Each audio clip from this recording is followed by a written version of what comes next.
Le corps de l'enfant de 3 ans a été retrouvé après plusieurs heures dans la cabine du camion. Il s'agit du fils du chauffeur décédé dans l'accident.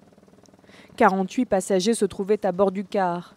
La plupart sont des retraités, âgés de plus de 70 ans.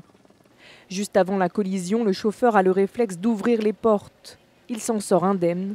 7 passagers parviennent à échapper au brasier.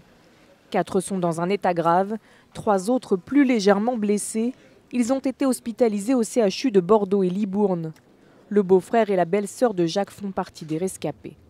Mon beau-frère, vous savez qu'il a dû taper un grand coup de pied pour sortir. Il a dû se battre pour sortir sa femme aussi, puis en sortir d'autres. Le groupe de retraités appartenait au club du 3e âge de Petit Palais, une commune située à moins de 7 km du lieu de l'accident. Ce matin, ils ont pris la route peu avant 7h30 pour une sortie à Arsac dans le Béarn. Le drame touche un grand nombre de villages alentours d'où étaient originaires les victimes. Peu à peu, leurs proches arrivent à Puisseguin, encore sous le choc.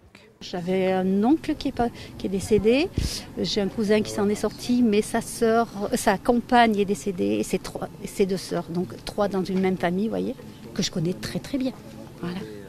J'ai perdu 3 sœurs.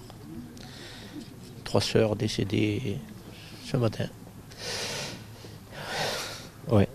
J'ai su quand ma femme a bien voulu a pu me joindre au téléphone. Le travail de deuil de ces familles sera long et difficile.